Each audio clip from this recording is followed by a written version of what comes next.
नाजरीन, नॉर्वे के बिजनेसमैन और मुहिब्बे वतन ओवरसीज़ पाकिस्तानी ग़ुलाम फ़ारूक ख़ान पाकिस्तान के मुख्तलिफ़ इशूज़ पर इजहार ख्याल करते रहते हैं। आज इस सिलसिला की ताज़ा वीडियो पेश खिदमत है। इसे आप क्या कहेंगे? जीती हुई बाजी हारना या अल्लाह का इंसाफ? अहमद मीर ती बंदा सोचदा कि अहमद मीर ती पाकिस्तानी सियासत पाकिस्तान दे सारे माशरे तो बेहतर कौन बंदा जानदा है, लेकिन मित्रा ने अखल आया कि मैं गल करा रहा पाकिस्तानी अवाम सारी मेरे ते नफरत शुरू कर देगी। नफरत ही होंदी है, लेकिन लोग इतना गाली गलोज करते हैं फेसबुक पे। किधर गया ओहदा शौर सारा, या किधर ओहदी जजमेंट गई मैं की कर रहा कल नहीं काम किया और जड़ा गलत लफज बोल के। इस वास्ते जरूरी नहीं कि ऐसी कई बार बंदा खुश ही होंदा है कि चलो यार असी आम इंसान जड़े असी जो मरने वाले इंसान हैं असी तो गलतियां करना ही है, बड़ा पछताने हैं, लेकिन बड़े बड़े बड़े बंदे गलतियां कर छड़दे हैं और बंदा सोच नहीं सकता कुछ गलतियां कर सकता कि वो अपने पैर ते ऐसी कुहाड़ी मार देना कि वो कभी भी सही नहीं हो सकता। पहले आपने इसको मारा, इसके घर में घुस के मारा, और फिर आपने एक दूसरे को टेलीफोन कॉलें की और पर्सनल मीटिंग्स में कहा हमने घर में घुस के मारा। तो अगर तुम इतने बहादुर हो तो घर में घुस के मारते हो जिसमें उसकी मदद के लिए सिवाय उसके तोते के और कोई भी नहीं था, तो इतने मर्द के बच्चे हो, इतने बहादुर हो, तो सीना तान के कहो ना हाँ जी मैं इसके घर में घुसा हूं। लेकिन तुम इतने बुज़दिल हो, इतने बेगैरत हो कि तुम ये तो नहीं मान रहे कि मैं इनके घर में घुसा था, तुम कहते हो ओहो नहीं कोई लड़की का भाई था जिसने मारा है। तो क्योंकि एक बहुत बेगैरत और बुज़दिल दुश्मन से वास्ता पड़ा है, तो इसलिए वो समझता है कि मेरा पता नहीं चलेगा, मैं नामालूम हूं। तुम कोई नामालूम नहीं हो, तुम्हारा पता है मैं तुम कौन हो।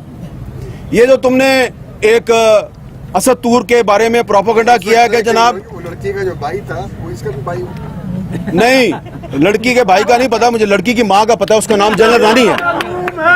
लड़की की माँ का नाम है जनरल रानी, जिसका डायरेक्ट ताल्लुक होता है chief of the army staff के साथ।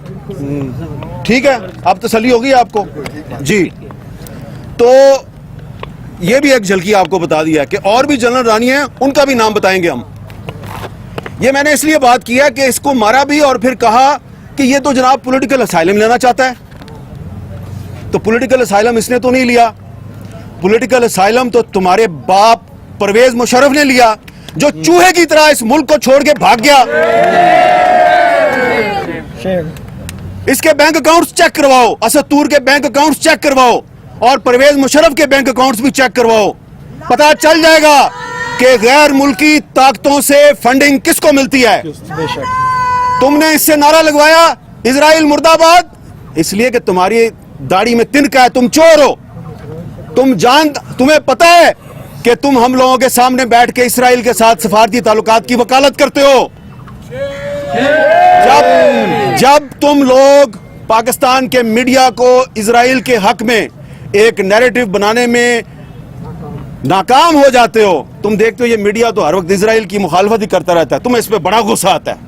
तुम फिर कभी मतीउल्लाह जान को उठा लेते हो, कभी अबसार आलम को गोलियां मारते हो, कभी असद तूर को उठा के घर में घुस के मारते हो। फिर तुम्हारा एक और भी प्रॉब्लम है, तुम कहते हो जी हमारे टैंकों को जंग लग गया, हम लड़ नहीं सकते, इंडिया से दोस्ती कर लो। और मीडिया पे शिकवा होता है, मीडिया वालों हम इंडिया से दोस्ती करना चाहते हैं, तुम हमारे साथ ताउन नहीं करते, तो तुम मीडिया को फेंटी लगाते हो। तो मीडिया जो है ये इंडिया के साथ दोस्ती में हमारे नए नैरेटिव जो है उसकी मदद नहीं कर रहा।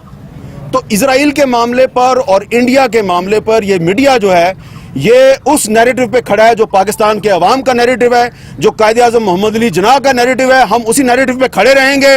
तुमने मादरे मिल्लत फातिमा जिन्ना को भी गद्दार कहा और आज तुम असद तूर को भी गद्दार कह रहे हो, तो लिहाजा ये भी गद्दार है तो मैं भी गद्दार हूँ, यासमा शराजी भी गद्दार है, फौजिया शाहिद भी गद्दार है, मुनीज़ जहांगीर भी गद्दार है, तायरा अब्दुल्ला भी हम सारे गद्दार हैं, क्योंकि आपके बाप दादा अयूब खान ने फातिमा जिन्ना को गद्दार कहा था। तो जो मुनीज़ जहांगीर ने थोड़ी सी बात किया ना, मैंने उसको ज़रा थोड़ा आगे बढ़ा दिया है कि अब अगर आप हमारे घर में घुस के मारेंगे ना हमें, तो हम आपके घर में तो नहीं घुस सकते, आपके पास टैंकें और बंदूकें हैं, लेकिन हम आपके घर के अंदर की बातें आपको बताएंगे और ये भी बताएंगे कि किसकी बीवी ने किसको क्यों गोली मारी। और उसके पीछे कौन जनरल रानी थी। समझ आ गई है ना मैं क्या कह रहा हूं। अब अगर आइंदा किसी सहाबी के घर में घुस के तुमने उस पर तशद्दुद किया, हम बताएंगे कि तुम्हें तुम्हारी बीवी ने गोली क्यों मारी। बस इतना ही बताना था। Thank you very much.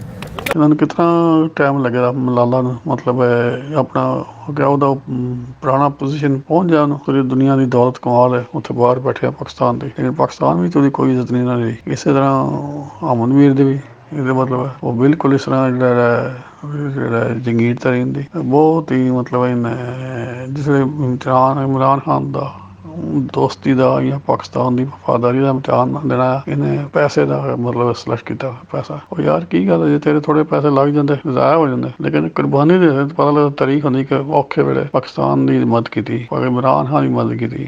ਲਿਆਕਤ ਅਲੀ ਵਜ਼ੀਰ ਆਜ਼ਮ ਬਣਿਆ ਤੇ ਉਹਨੇ ਸੁਣਿਆ ਇਤਨੀ ਜਦਾਦ ਪਾਕਿਸਤਾਨ ਉੱਥੇ ਇੰਡੀਆ ਛੱਡ ਕੇ ਆ ਗਿਆ ਜਾਂ ਜਿਸ ਵੀ ਆ, ਲੇਕਿਨ ਉਹਨੇ ਆਖਿਆ ਨਹੀਂ ਮੈਂ ਇਹ ਮੁਲਕ ਦਾ ਕਰਨਾ। ਇਹ ਬੰਦੇ ਆਪਣਾ ਆਪ ਦੱਸ ਸਕਦੇ ਨੇ। ਬਸ ਸਖਤ ਵਕਤ ਇਮਰਾਨ ਖਾਨ ਦਾ ਸਾਥ ਦਿੰਦਾ ਤੇ ਇਹ ਪਾਕਿਸਤਾਨੀ ਅਗਲਾ ਪਾਕਿਸਤਾਨ ਦਾ ਵਜ਼ੀਰ ਆਜ਼ਮ ਬਣ ਸਕਦਾ ਸੀ। ਉਹਨੇ ਜਿਤਨੇ ਵੀ ਪੈਸੇ ਲਾਣੇ ਮਤਲਬ ਬਣਨੇ ਵਾਸਤੇ ਫਰਜ਼ ਤੌਰ ਤੇ ਬਣਨਾ ਹੋਵੇ, ਉਹਦੇ ਬਦਲੇ ਉਹ ਅਗਰ ਪਾਕਿਸਤਾਨੀਆਂ ਨੂੰ ਆਦਾ ਯਾਰ ਕੋਈ ਗੱਲ ਨਹੀਂ ਤੂੰ ਮੇਰਾ ਦੋਸਤ ਹੈ, ਤੇਰੇ ਔਖੇ ਵੇਲੇ ਮੈਂ ਤੇਰੇ ਕੰਮ ਨਹੀਂ ਆਉਣਾ ਤਾਂ ਹੋਰ ਕਿਸ ਨੇ ਆਉਣਾ। ਉਹ ਚੀਨੀ ਆਪਣੀ ਸਸਤੀ ਕਰਕੇ ਵੇਚ ਰਿਹਾ, ਕੋਈ ਗੱਲ ਨਹੀਂ ਦੂਜੇ ਨਹੀਂ ਵੇਚਦੇ, ਮੈਂ ਤਾਂ ਤੇਰੇ ਨਾਲ ਮੈਂ ਚੀਨੀ ਸਸਤੀ ਵੇਚਣਾ। ਇਹਨੇ ਪਾਕਿਸਤਾਨੀ ਆਵਾਮ ਨੂੰ ਇਤਨਾ ਪਸੰਦ ਕਰਨਾ اور اتنا مطلب ہے یہ کرنا ہے کہ بآسانی نے اگلا وزیر اعظم یعنی جتنے نے پیسے دا نقصان کرنا ہے چینی چوں اتنا عزت بھی رہی رہی ہوں کی ہے جی یہ بندہ مطلب ہے قسم کا یہ اعتبار نہیں کیتا جاتا، یہ یاراں دا یار نہیں ہے سارے دا ہن دیکھیں خیر ساروں کی بات سننے کے لیے تو میں تیار ہوں، لیکن سمجھنا چاہیے لوگوں کو کہ یہ سارا ہوا کیوں۔ 1.25 سال میں چینی کی قیمت 26 روپے بڑھ گئی۔ 26 روپے بڑھنے میں چینی کی قیمت کا مطلب کہ کم از کم کو 120-30 ارب روپیہ ہمارے عوام سے نکل کے مہنگی چینی دے کے وہ چلے گی شوگر ملز کے پاس۔ تو جب تو ظاہر ہے کہ گورنمنٹ کا کام ہے عوام کی حفاظت کرنا۔ جب عوام کے اوپر مہنگائی ہوئی تو گورنمنٹ نے کیا ایکشن لیا ہے؟ انہوں نے FIA کر کے انکوائری کروائی۔ FIA میں بڑی خوفناک چیزیں نکلیں کہ سارے مل کے یہ کیسے ایک انہوں نے منوپلی کارٹل بنایا ہوا ہے، کیسے اوپر بڑھا دیتے ہیں، لوگوں کا خون چوستے ہیں اور پیسے بناتے ہیں، ٹیکس یہ نہیں دیتے، انڈر ڈکلیئر یہ کرتے ہیں چینی۔ تو وہ ایک FIA کی پوری رپورٹ آ گئی۔ اب اگر کسی کو بھی تحفظات ہیں ہم ان کو دیکھ سکتے ہیں، لیکن یہ یاد رکھ لیں کہ یہ نہیں ہو سکتا کہ اس ملک کے اندر قانون کی بالادستی نہ قائم ہو۔ قانون کی بالادستی کا مطلب یہ ہے کہ طاقتور اور کمزور کے لیے ایک قانون۔ یہ ملک کی تباہی یہ ہوئی ہے کہ طاقتور کا ایک قانون ہوتا ہے، کمزور کا دوسرا ہوتا ہے۔ غریب آدمی جیلوں میں بھرے ہوئے ہیں، جو طاقتور ہے وہ اپنے لیے اسپیشل پریولیج لے جاتا ہے، وہ قانون میں پکڑا نہیں جاتا۔ اس سے کیا تباہی مچ رہی ہے؟ اس سے تباہی یہ مچ رہی ہے کہ جو اصل ملک میں نقصان پہنچتے ہیں وہ تو طاقتور جو کرپٹ لوگ ہوتے ہیں یا جو فراڈ کرتے ہیں وہ طاقتور کرتے ہیں۔ سارے جیلوں میں جو آپ غریب لوگ ہیں ان کی اکٹھا بھی کر لیں کہ انہوں نے کتنی چوری کیا تو 2-3 ارب ہوگا۔